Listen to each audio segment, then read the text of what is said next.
Joining me to talk about all this is one of the co-sponsors of that prison reform bill, Democratic Congressman from New York, Hakeem Jeffries, is in the house.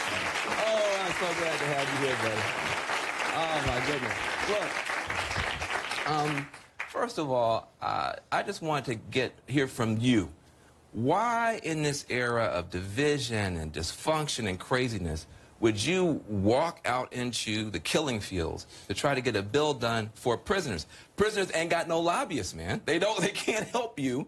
They can't vote. Why take this kind of risk for people behind bars? Well, in part, that's exactly the reason. It's great to be with you, Van, to go all in on this issue, to focus on the least, the lost, the left behind individuals who are currently incarcerated without hope, without opportunity, without a meaningful shot at transformation, a second chance at getting a start in life once they are able to leave the federal penitentiary. You know, when the war on drugs started, as you know, in 1971, there were less than 350,000 people incarcerated in America. Today, there are approximately 2.2 million, disproportionately black and Latino. So we incarcerate more people than any other country in the world. It's a stain on our democracy. So you decided you were going to reach out, try to get the bill done. From your point of view, what's the best thing about the bill? Because I'm going to hit you with the criticisms, but what's the best thing about the bill from your point of view? Well, the most important thing about the bill is that it would authorize approximately $250 million over a 5-year period of time to create the type of reentry programming, access to education, GEDs, community college, technical education, mental health, counseling, substance abuse treatment, the types of things that have been proven to dramatically reduce recidivism, help individuals transform their lives, save taxpayer dollars, and really provide the hope and opportunity that should exist in the United States of America for everyone. Why do you think Republicans and why do you think a Jared Kushner would be supportive of a bill that good? The reality is criminal justice reform have been something that Republicans and Democrats have been discussing long before there was even a thought that Donald Trump would be the 45th president of the United States of America. We welcome their support, but it was important for us in the House to begin to make progress on this issue. You talk about it beautifully, but liberals and progressives came after you, hammer, tong. You had the NAACP, the ACLU, Cory Booker, Kamala Harris, the New York Times. I mean, a lot of people said that this was a misguided bill. Eric Holder said the bill threatens to derail momentum for sentencing reform. The bill is a tempting half measures, but lawmakers should resist the lure. So what do you say to those people who say, hey, listen, that all sounds great, but all you're talking about is helping the people who are already in prison maybe do a little bit better and get out, but we got to stop people from going in the first place. We need to change the sentences. What do you say to those people? Because they were mad.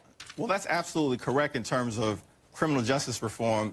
Front-end sentencing reform is absolutely necessary, reducing mandatory minimums, dramatically increasing the discretion available to judges so we don't see these out-of-control sentences. Prison reform has always been a part of that equation.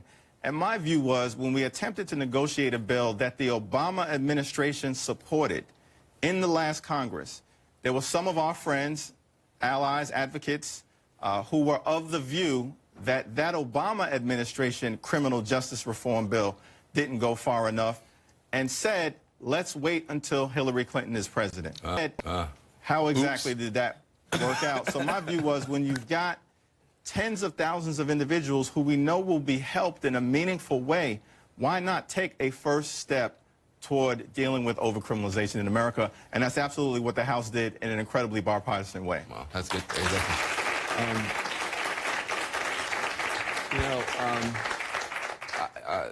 You got 70% of the Democrats in the House to vote with you. You got the entire Democratic leadership to vote with you, and yet Trump and the Republicans support it as well. You may be the only person in the country that can actually say you've been able to bring these two forces together.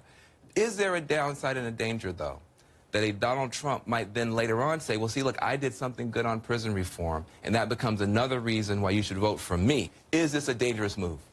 Well, my view of the situation is that for too long, the criminal justice issue has been used as a political weapon against vulnerable individuals, vulnerable communities, black and Latino communities, low-income folks of every single race.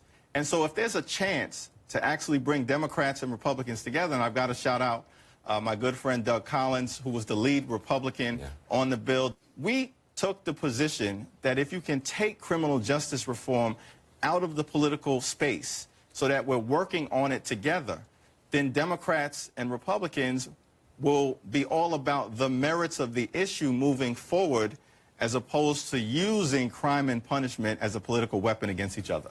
Well, listen, hey, listen, you got a lot of amen for me. You know, last question. We are in the most important midterm election maybe in American history. It's really going to be a referendum in some ways on the Donald Trump presidency. I hear Democrats talking about tweets and porn stars and everything else. Are you concerned that the Democratic Party may be praying for a the wave, but not putting in the blue work to get the blue wave? Are we in danger here of just being distracted by all the nonsense? Well, I think, you know, the chaos, the crisis, the confusion, the corruption, the drama, the dysfunction certainly gets the attention of a lot of folks inside the Beltway and outside the Beltway. But all of us as House Democrats in particular, we're committed to the notion that focusing on good-paying jobs, strong economic growth, how to make sure we bring prosperity to everyday Americans, better jobs, better wages, a better future, and a better deal is what we've been all about. And every single Democrat who's been successful in special election after special election in the North, the South, the East, and the West have been successful because they've talked about pocketbook issues. There's always a temptation to deal with the latest outrage, but if we stay focused on those issues of importance to everyday Americans, we're going to take the House back in November. Well, we'll see. He predicted it. Hey, look, thank you so much for being here. I've got to come back at some point. After the break, when we come back, I am back in my van. This time I'm headed to southeast Utah. I'm talking to a group of Native Americans about Trump's effort to wipe out Obama's legacy on tribal lands and their reaction to President Trump's now infamous Pocahontas slur. You'll get that when we get back.